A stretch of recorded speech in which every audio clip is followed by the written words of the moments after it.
ชีวิตคนเฮาบ่ได้เกิดมาพร้อมคู่มือมันก็ย่อมมีผิดแน่ถูกแน่พลาดไปบ้างเป็นธรรมดาเฮาก็แค่เรียนรู้เอาจากประสบการณ์ชีวิตผิดเฮาก็แค่แก้ไขบ่มีคำว่าสายเกินไปสำหรับการเริ่มต้นใหม่ในชีวิตเฮา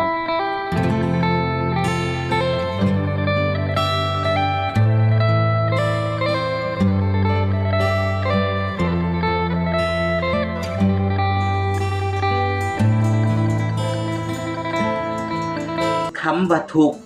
สุขท้อหัวเราะร้องไห้มีไผแน่บ่เคยพบ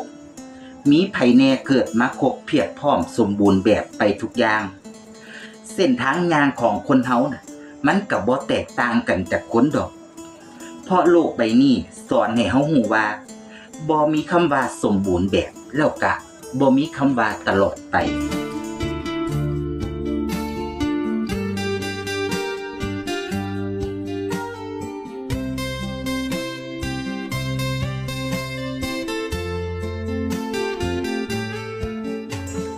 บ่ต้องไปคิดน้อยใจในวาสนา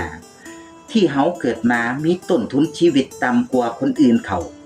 ขอแค่เฮามีมานะคำว่าต้นทุนชีวิตเฮาก็สามารถสร้างมันขึ้นมาได้อย่าคิดเอาชีวิตไปเปรียบเทียบใส่คนที่เขาสูงกว่าเพราะมันคือสิ่งที่สิมาบั่นทอนทำลายจิตใจเฮา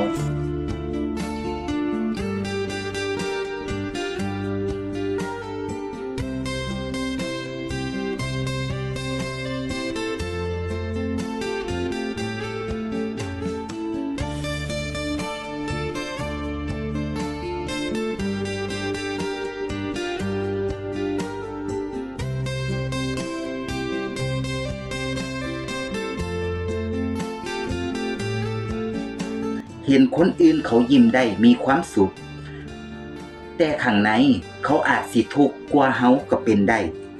คำว่าชีวิตคนเฮาบ่แตกต่างกันจากคนดอกบ่มีไผดอกที่สิหัวเราะยิ้มได้ตลอดเวลาบ่มีไผดอกที่สิพบพ่อได้ดังใจเจ้าของตลอดเวลาคือกันอย่าน้อยใจในวาสนาอย่ายอมแพ้โชคชะตาให้คิดว่าต้องมีจักมื้อที่เฮาสิรู้จักคำว่าโชคดี